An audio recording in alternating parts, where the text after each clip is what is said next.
Jadi alasan kami memilih media pembelajaran berbasis digital ini yang pertama sesuai dengan kebutuhan materi yang akan kami jelasin, yaitu kebijakan fiskal dan moneter. Lalu penggunaan media pembelajaran berbasis digital ini juga dapat memudahkan peserta didik dalam proses pembelajaran, baik sebelum proses pembelajaran maupun saat sedang proses pembelajaran. Dan penggunaan pembelajaran digital ini sangat mudah juga diakses peserta didik untuk mencari data-data aktual dalam materi ekonomi. Nah, kali ini kami menggunakan 3 aplikasi. Yang pertama ada Quizzes atau Wagon, yang kedua ada Canva AI, dan yang ketiga ada Wordwall. Nah, kenapa kami menggunakan 3 aplikasi ini? Karena 3 aplikasi ini terbukti sudah memberikan pengalaman pembelajaran secara menyenangkan, bermakna, dan juga berkelanjutan yang sesuai dengan apa yang sudah diberikan oleh Kemendikbudristek itu sendiri.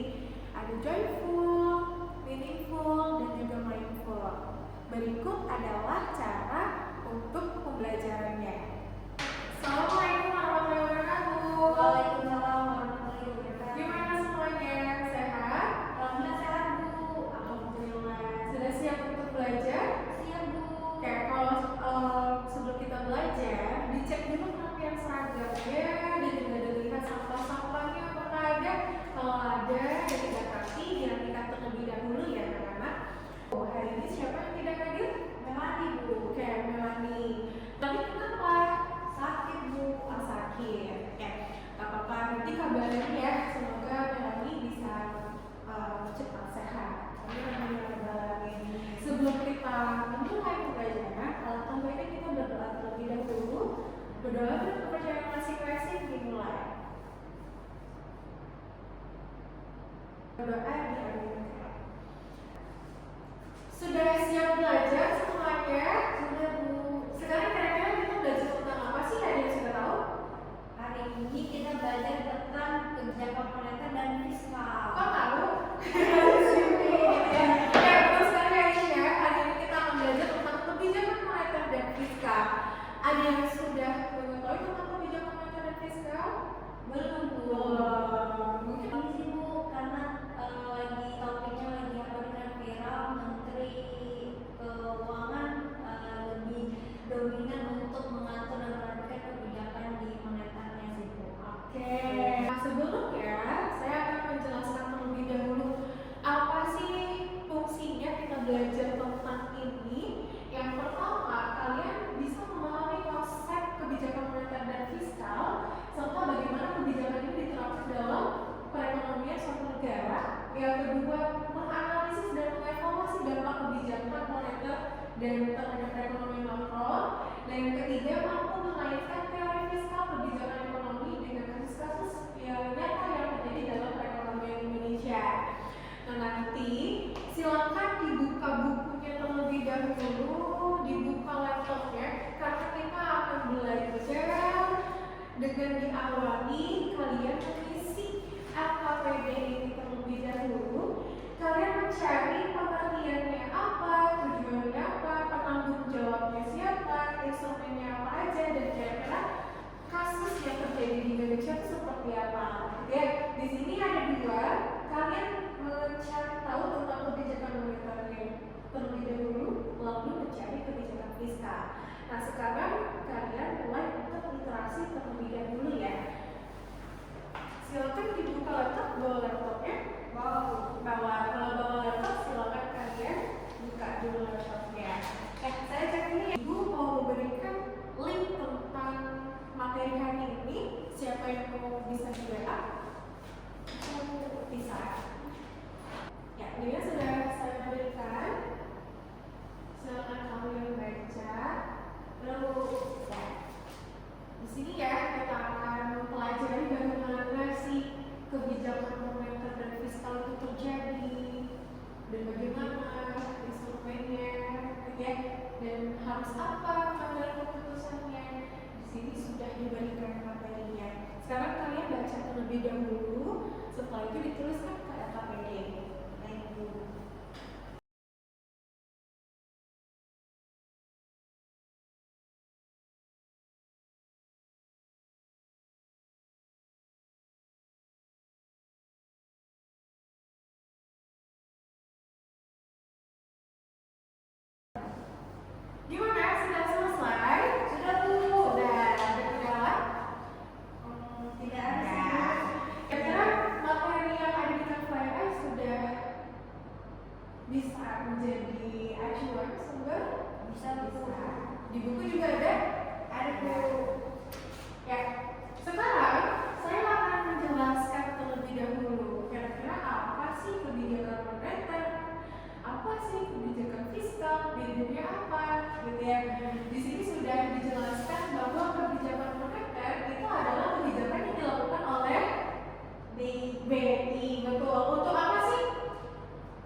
bisa dilihat di link Canva. Ya, kalau instrumen kebijakan moneter itu ada 4 gitu ya. Yang pertama adalah suku bunga. Nah, suku bunga ini bisa dengan cara dinaikkan atau diturunkan gitu ya. Gunanya untuk apa? Mendorong pertumbuhan, yaitu tentang pengetatan pinjaman ataupun dilonggarkan pinjaman. Pertanyaan saya, kalau seandainya jumlah uang di suatu negara lagi banyak, misal kita cadangan wajib minimum gitu ya, cadangan wajib minimum itu harus diturunkan atau dinaikkan?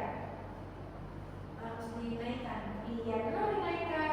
Karena kalau misalnya diturunkan, uang yang beredar itu jadinya tidak terkontrol. Iya, betul, makin banyak gitu ya. Seharusnya bisa dipahami? Bisa. Kita recall, apa aja tadi instrumennya, Aisyah? Tadi ada menaikkan BI rate, Terus? ada kebijakan diskonto, lalu yang ketiga ada GWM, cadangan wajib minimum, lalu ada OTP, OPT, alokasi sektor terbuka. Ya. Kayak pertanyaan saya, kalau menjual beli surat berharga, nama kebijakannya apa? OPT.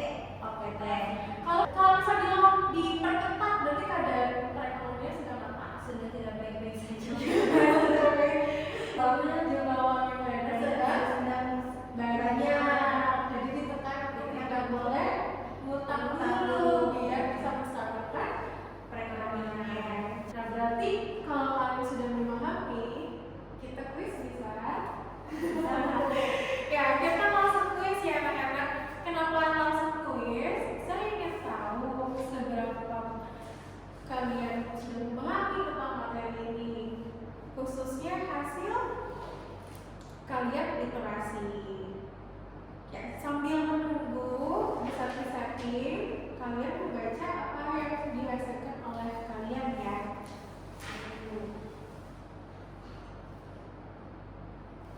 Oke, sudah. Nah, ini ada kertas. Kalian tahu cara bermainnya? Gimana cara mainnya? Nah, ini ada kertas. Pastikan nomor yang ada di sini adalah nomor absen kalian. Aisyah benar nomor 1? Ya, benar. Cara menggunakannya adalah jika ini A di atas, jika kamu melayangkan seperti ini, berarti jawaban kamu adalah A. Jadi untuk instruksi permainannya sudah bisa dipahami? Sudah. Sekarang tutup bukunya. Sekarang kita jawab aja. Bu, tanya Bu, apa? Apa seperti ini ya Bu? Ya, betul, kalau kayak gitu. Harus lurus Bu. Harus nggak boleh miring, karena kalau miring nanti jawabannya khawatir berbeda. Ya, sekarang sudah dimulai kuisnya. Ya, sudah menemukan jawabannya? Sudah Bu.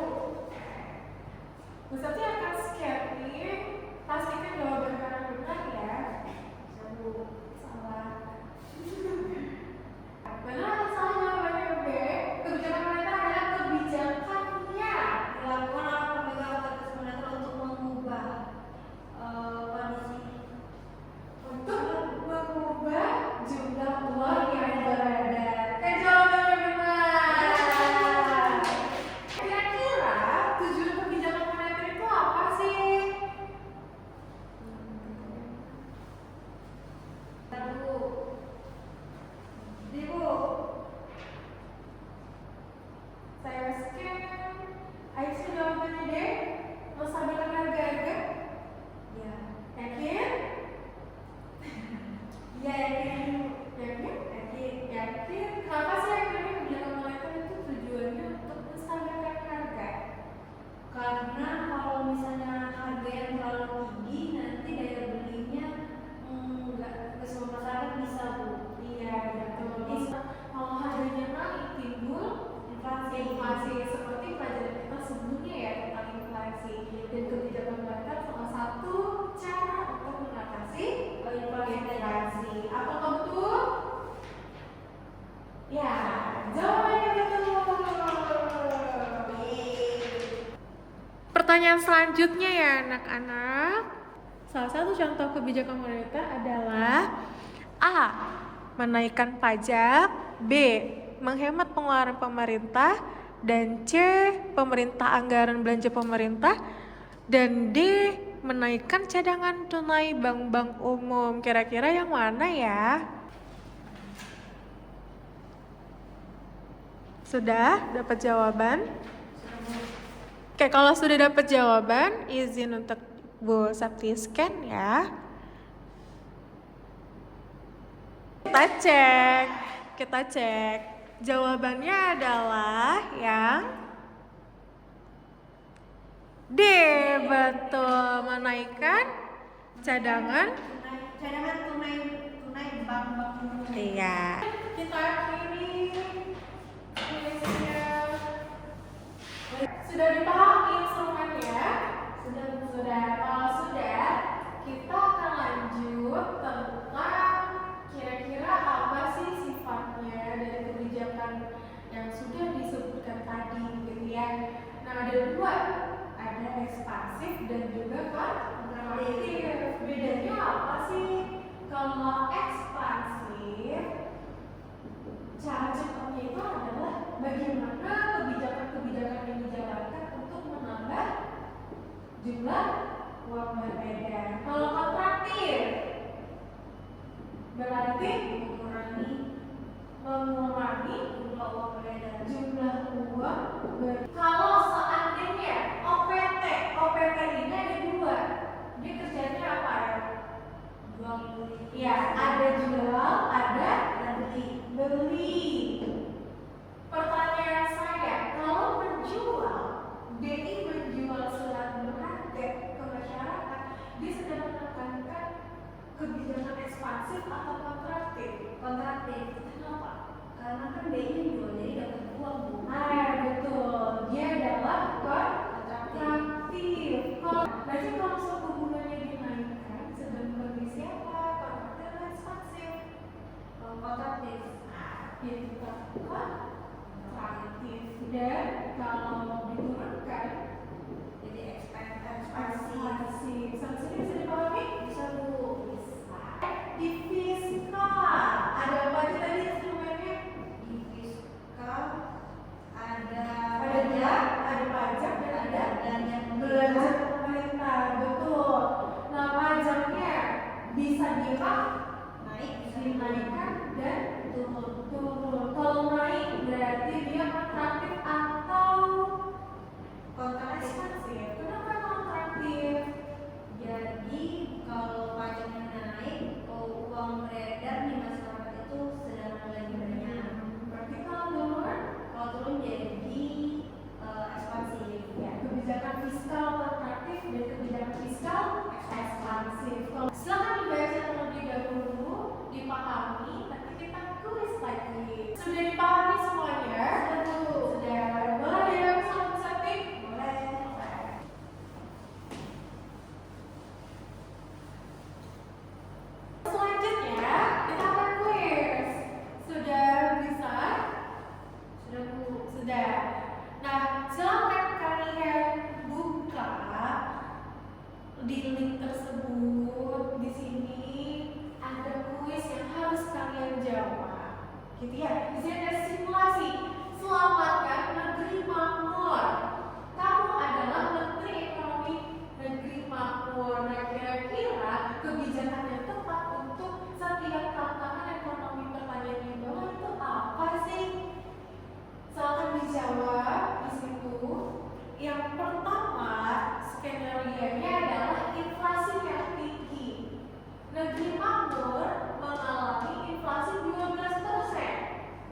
Ya, bisa dilihat nanti tampilan di anak-anak seperti ini. Jawaban yang benar akan langsung terlihat benar. Jika jawaban salah, maka jawaban tersebut tidak dapat diganti dengan jawaban yang benar karena otomatis terlihat jawaban yang benar. Jadi di sini bisa terlihat mana poin anak-anak yang besar dan mana yang kurang. Mana nih mulai nih? Ya, yang paling tinggi. Ya, jawabannya adalah tepat. Menaikkan suku bunga biar apa? Biar akan mengurangi jumlah uang yang beredar dan menekan inflasi. Iya, betul. Kalau yang B, yang C maksudnya, karena dia masuk ke Fiskal. Sampai sini bisa udah dipahami tentang instrumen dan juga sifat kebijakannya. Bisa Bu. Ekspansi dan kontraktif sudah bisa dipahami? Sudah. Kalau sudah, kita terakhir hari ini. Silakan kalian pilih dan kalian menentukan apa kebijakan moneter, apakah ini kebijakan macam fiskal dan juga tentukan sifatnya, dia ekspansif atau kontraktif. Pintar. Mana Pak Aisyah? Saya mau nomor 6. Oke. Pemerintah meluncurkan program kartu prakerja untuk masyarakat. Fiskal atau moneter? Bentar Bu. Moneter. Yakin moneter?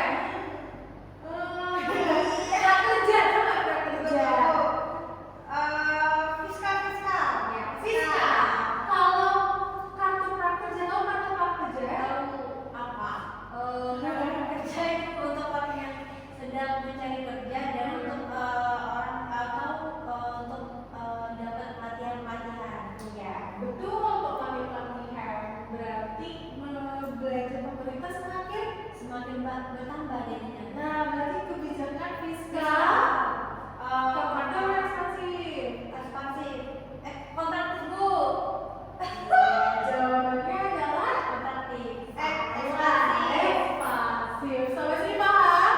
Oke, lagi mau nomor berapa? 10 Bu. Nomor 10. Pemerintah menaikkan cadangan kas minimum. Moneter atau fiskal?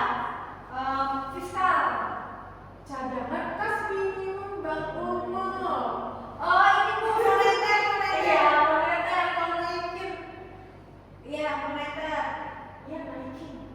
Cadangan kas minimum apa sih nama instrumennya? GMW. Iya, dia wajib minimum atau CMW. Sorry.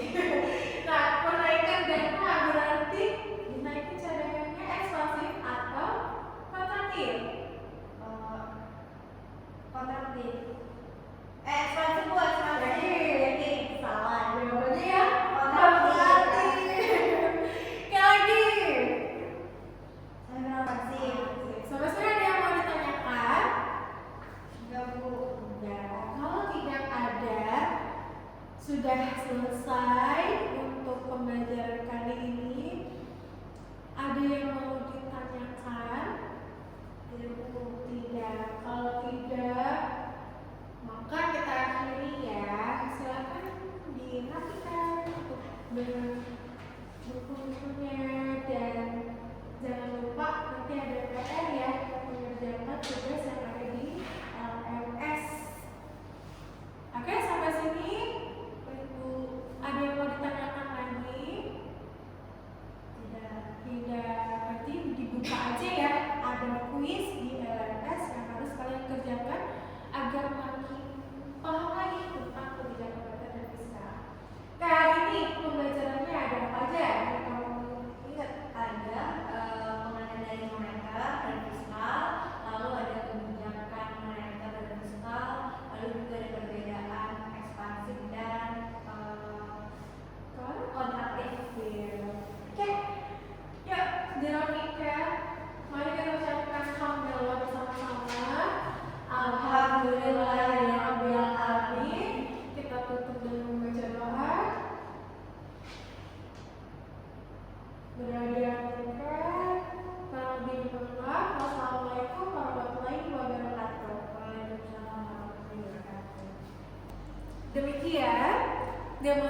sih yang kami lakukan dari pembelajaran digital pada materi kebijakan fiskal dan moneter. Kurang lebihnya mohon maaf jika ada saran dan kritik, boleh dilaporkan ke kami berdua.